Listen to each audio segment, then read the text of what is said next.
चलिए अब बात करते हैं किसान कानून और कंफ्यूजन की। सिविल प्रक्रिया संहिता यानी कि राजस्थान संशोधन विधेयक 2020 विधेयक पर राजभवन कांग्रेस सरकार आमने सामने है। सरकार और पीसीसी का वक्तव्य। राजभवन द्वारा पत्रकारों को सूचित किया गया है कि कृषि भूमि नीलामी के संबंध में रोड़ा एक्ट में संशोधन का कोई विधेयक राजभवन नहीं आया है। सत्य ये है कि राजस्थान सरकार ने 2 नवंबर 2020 को दीवानी प्रक्रिया संहिता यानी कि सीपीसी की धारा 60(1)(b) में संशोधन किया है, जिससे 5 एकड़ जमीन पर केसीसी ऋण लेने पर कुर्क एवं नीलामी पर रोक लग जाती, परंतु ये बिल अभी तक राजभवन में विचाराधीन है। अब इसी खबर पर हमारे साथ ब्यूरो चीफ योगेश शर्मा जी जुड़ चुके हैं। योगेश जी, देखिए, किसानों के सामने ये विकट स्थिति है। एक और कई किसान हैं जिनकी जमीन कभी भी कुर्क हो सकती है, तो वहीं अब इस विधेयक को लेकर के भी बहुत ज्यादा कंफ्यूजन की स्थिति बनी हुई है। देखिए, सरकार का ये मत है, खासतौर से कांग्रेस के प्रदेश अध्यक्ष गोविंद सिंह डोटासरा ने कहा कि राजभवन में लगता है कि निचले स्तर पर कोई चूक हुई है और यही कारण है कि ये जो बिल था सीपीसी से जुड़ा अमेंडमेंट का जो था वो बिल राजभवन तक पहुंचा है, लेकिन इस पर एक्शन नहीं हुआ। इसको आगे भेजा जा रहा था केंद्र के होम डिपार्टमेंट को और उसके बाद इस पर पूरी प्रक्रिया को अमली जामा पहनाया जाना था, लेकिन ऐसा हो नहीं पाया। और अब इस पूरे मामले को लेकर जब आज किसानों का डेलीगेशन राजभवन पहुंचा था, उसके बाद इस पूरे मामले को लेकर जो कहा जा सकता है कि राजभवन का वक्तव्य आया और फिर एकदम से सरकार को भी अपना वक्तव्य जारी करना पड़ा। उससे पहले प्रदेश कांग्रेस के अध्यक्ष ने इस पूरे मामले को लेकर सरकार के प्रमुख अधिकारियों से बात की और उसके बाद प्रदेश कांग्रेस मुख्यालय में पत्रकारों को संबोधित किया। तो ये ऐसा मुद्दा है, किसानों का जो मुद्दा 5 एकड़ जमीन की जो नीलामी रोकने को लेकर जो संशोधन था, इसका बिल सरकार लेकर आ गई थी और इसके साथ और भी जो बिल थे वो अटैच करके राजभवन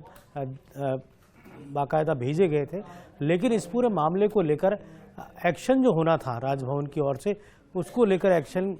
का इंतज़ार था। जैसा कि कांग्रेस का दावा है कि राजभवन की ओर से इस पूरे मामले को लेकर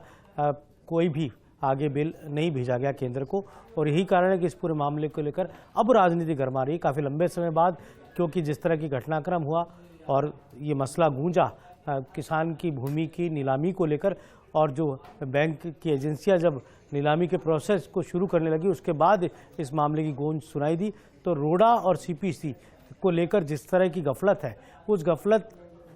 का जो पूरा मुद्दा है वो राजभवन और बिल्कुल राजभवन से सटा जो 8 सिविल लाइन से मुख्यमंत्री का आवास है, उसके बीच में गैप्स को पैदा करता हुआ नजर आ रहा है। अब अगर इस पर आक्षेप लगाकर या इसको राजभवन आगे भेजता है या आक्षेप लगाकर इसको आगे भेजा जाता है, तो संभव है कि इसका फिर अमेंडमेंट अगले विधानसभा सत्र के अंदर लाया जा सके, जो कि 9 फरवरी से शुरू हो रहा है, और उसमें कोई भी